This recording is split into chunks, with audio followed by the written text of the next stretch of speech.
today marks the Eid al-Fitr celebrations, world leaders, including Nigeria's President Muhammadu Buhari, have sent goodwill remarks to Muslims across the globe.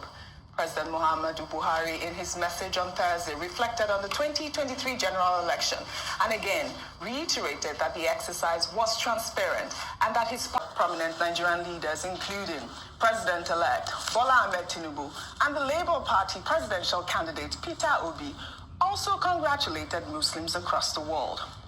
Well, Nigeria's former vice president and the presidential candidate of the People's Democratic Party in the 2023 elections, Atiku Abubakar, in his Salah message, asked Muslims to join efforts towards building a more united Nigeria in light of the recent unfortunate bitter divisions caused by national politics. Well, Atiku added that he is worried about how the outcome of the presidential election has deeply divided Nigeria. I mean, Dr. Abati, well, first of all, I'd like to congratulate our viewers. I'd like our Muslim viewers. Happy Eid.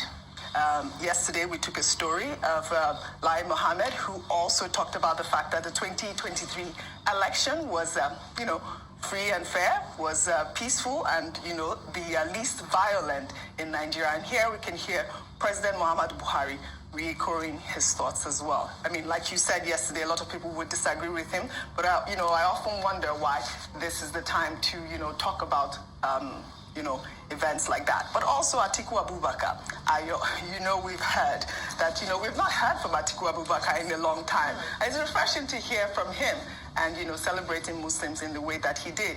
But I think he made a valid point. The elections have divided Nigerians really quickly.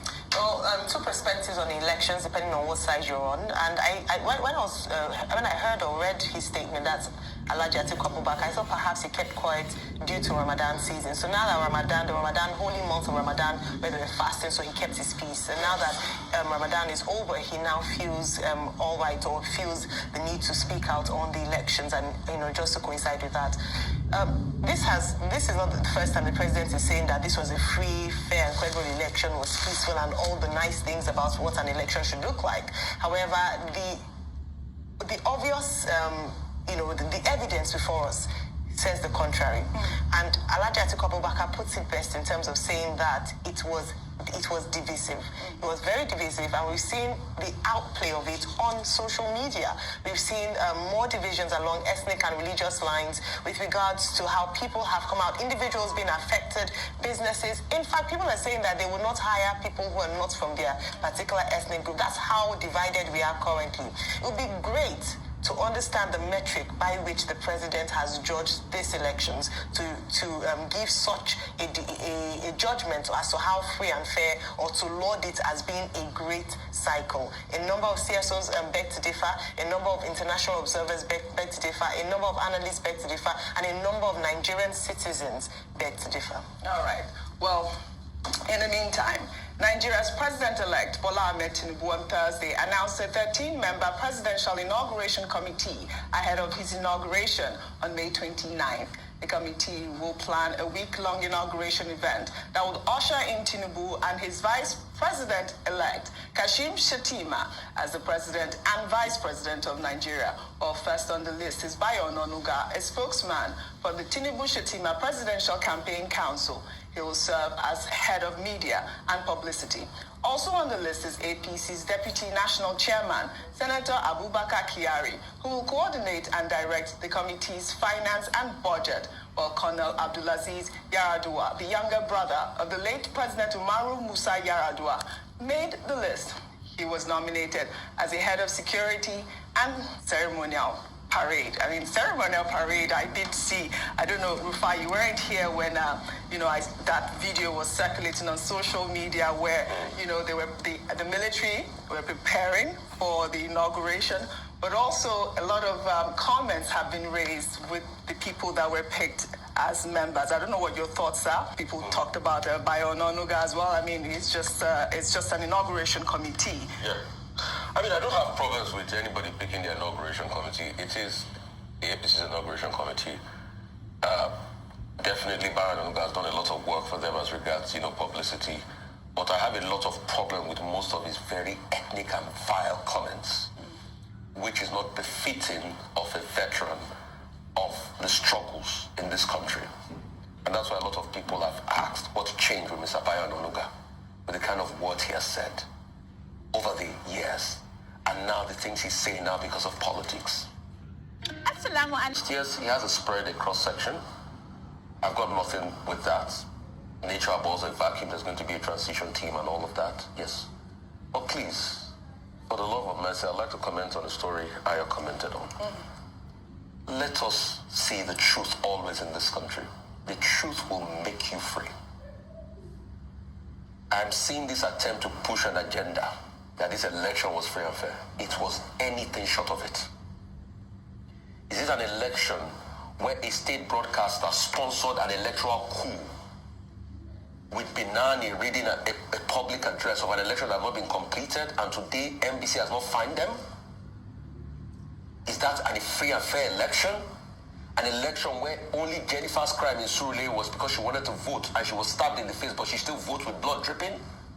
With all the people killed and maimed, hurt in Lagos? With all the people killed all over the country? With the videos of people saying election free and fair, with the discrepancy between the RF result and what is seen on ground? Wasn't it Premium Times that carried the story about Obiakpo in River State? Because I've seen this attempt, and this attempt started after the Western media first flawed our elections and said it's flawed election. So there's a backtrack. Some people even traveled abroad. I'm not saying don't go and put your narrative forward, but tell the truth, because posterity will judge all of us in this country if we don't speak up. And the problem with Nigeria is that we've not been speaking up over the years and not saying things the way they are. I think it's CDD or one of this civil society group that said 109 people died 3 months leading up to the election. The wanton destruction of lives and property, the fact that people were baited along ethnic lines, town criers came out in Lagos on election morning saying don't come out to vote. We cannot see all of this and act like it never happened.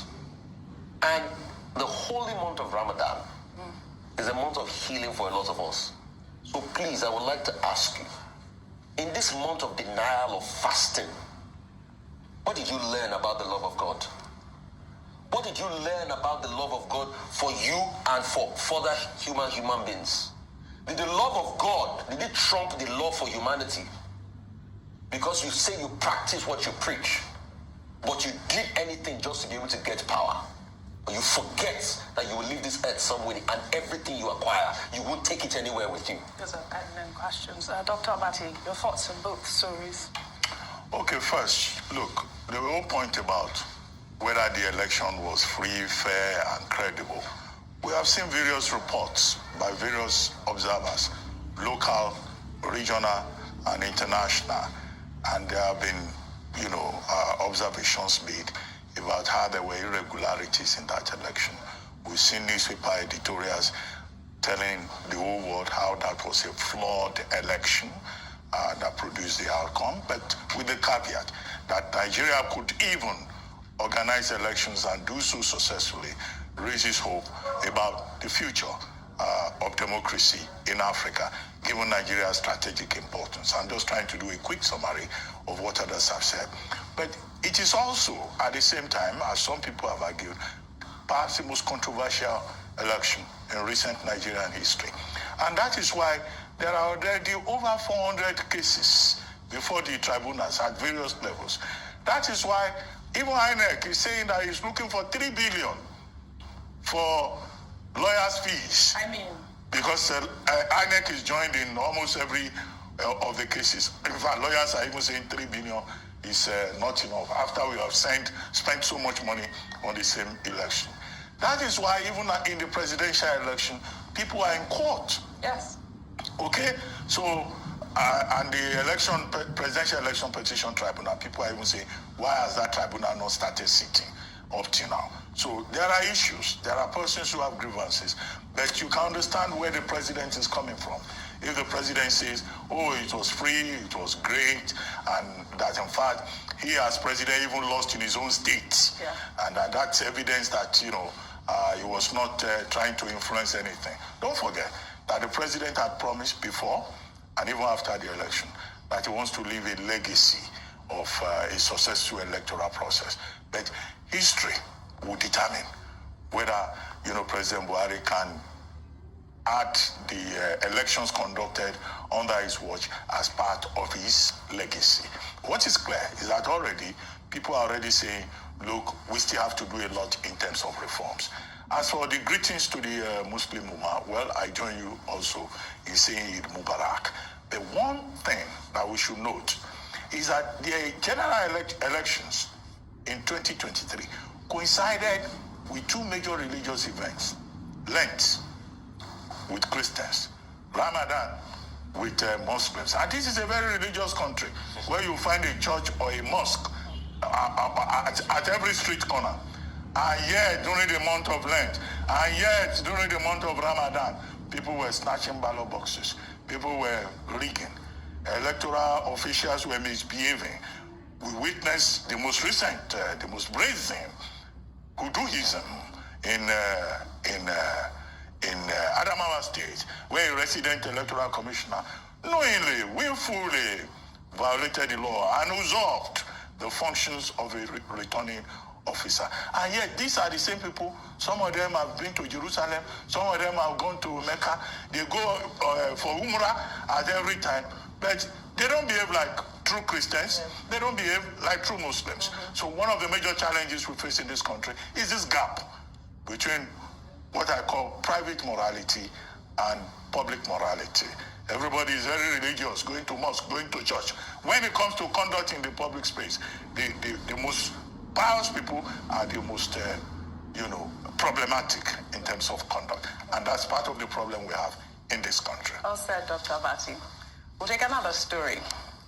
So today, Nnamdi, who has been accused of intentionally sending a message via his Twitter handle for the purpose of causing annoyance, inconvenience, and danger to the person of renowned businessman Dr. Emeka Offor, and thereby committing cyber stalking, which is punishable under Section 24 of the Cyber Act of 2015, on Thursday, was granted bail by the Federal High Court in Abuja in the sum of 10 million naira. Well, according to reports, the Inspector General of Police, Usman Alkali Baba, was the prosecutor in the case. Well, on March 18th, Nnamdi was arrested by the police in Anambra State and taken to Abuja. His arrest elicited criticism on social media, with some Twitter users claiming that he was apprehended over an alleged petition written by the governor of Anambra State, Professor Charles Chukwuma Soludo. Well, and popular investigative journalist David Hundeyin raised the alarm that the blocking of his Twitter account was linked to his recent post on the dual citizenship against Nigeria's president-elect Bola Ahmed Tinubu. Hundeyin, in a television interview on Tuesday, claimed that indeed the president-elect does have dual citizenship and that he lied under oath when he filed his INEC EC9 form, a crime referred to as perjury and punishable by the laws of Nigeria. Rufai, I'm coming to you because you are very, prominent on Twitter. I always see you tweet. But, I don't know what your thoughts are on Hundeyin's story and the reason why they locked his account, because obviously he's talking about the fact that the person who he posted the personal details is a public, officer and should, and it's of public interest. And also your thoughts on Chude's arrest, which we mentioned, I believe, a couple of weeks ago when he was arrested in Anambra State and taken to Abuja. So a couple of weeks ago, Chude was arrested. We talked about it. He was released, made a public apology, but apparently the people that are involved still want to take him to court. So hence this bail of 10 million naira again. All right, I even thought Chude's case has been sorted. But it's obvious they want to take him to court, and let him go to the court and face the full case. He has his own case. He should get a good attorney, explain his own side to the story, and all of that. Secondly, as regards David's case, truth has to be told, because you see, Twitter is like a country on its own. They've got their own laws. Part of their laws is the fact that you don't post public detail, you don't put private personal details. Yes, there is that part, but there's also an allusion made to Mr. Festus Keyamo that posted the same passport of Bola Ahmed Tinubu, his American visa. I remember that. And there were reports about that too. But why is it that the punishment was not as high-handed as the one that was now given to David, that his Twitter account was blocked for a couple of hours? So that's the question. But But it also goes back to the discrepancy and the problem that have happened in Twitter since Elon Musk bought Twitter. Because you've sacked a lot of people, and people that are supposed to review the back end for case-by-case basis are no longer there. So when somebody makes a report, then you just go ahead and remove without understanding the context. So there's also a context problem there. And Twitter should watch it, because I heard one interview when Elon Musk was saying that, we have to subject ourselves to the whims and caprices of the nations of the world, just like how they are bending to India. The question is, what kind of social media site does he want to run? Because this Mr. Elon Musk is the biggest hypocrite I've seen in my life. I'm going to follow you on that. He keeps talking about free speech, but he's the most antagonistic of free speech. And since he has bought this platform, the platform has gone down. A lot of people are even thinking of moving off Twitter and going to other platforms. Yes, because, Rufai, only recently, I just want to touch on Twitter as well. Only recently, I think it was yesterday, they announced that they are going to be removing the blue check mark that was given to, journalists, celebrities, athletes. Dr. Abati, I know you have a blue check mark. I also have a blue check mark. And it's been really tough for me because I have to search through Twitter to find authentic news. And I've been seeing people that are not even, verified, posting things that I'll be like, what are you posting? Who is this person? The person just has a blue check mark because they paid $8 to Twitter for subscription. So that's the madness Elon Musk brings to. But he forgets that, see, this is different from SpaceX and Tesla. You can tweak around engineering designs. You can look around that. But you see, when it comes to media, it is a very strong matter. And care has to be taken, the duty of care. And that's what Elon Musk lacks. He's promised that he wants to get Twitter to profit in third or fourth quarter this year. So that's the madness going on Twitter there. But that should not deter people. And what is the bone of contention of the matter? The APC should react. Absolutely. Does Tinubu has more than one passport? Absolutely. Did he not fill it up? They should say something. Yes, we've been waiting. We've been waiting, and the silence is so cold. Really quickly, we only have a minute. Let me just to respond to a few things that have been mentioned. Number one is that, so with Festus Keyamo, perhaps the reason why is that if you obtain permission from the person, you can't post personal details. So that's probably why they didn't come really hard on them. Then this is what happens when, like you mentioned, Rufai, it's not like SpaceX as just a business. It's now a media platform, and perhaps doesn't understand how powerful what he has is. Well, he does. He probably does. But what I'm trying to say is that when media is driven mainly by profit, it becomes compromised. And that's what we see. And it would be such a shame. And I believe that would be the beginning of the end of Twitter. Absolutely. I agree with you, Ayo. Well, on Elon Musk is a businessman. He bought Twitter with over $40 billion, right? And he says he wants to generate revenue. And that the former managers of Twitter, they were not running it as a business, and they want to run it as a business. If he says you pay for verification mark, you are not forced to pay for verification mark, okay? And there are persons who have said they will not pay. Hence the controversy with the New York Times and with some other bodies. So we have to realize that this is business. As for David Undini, the defense that is putting up is that, well, this is temporary suspension.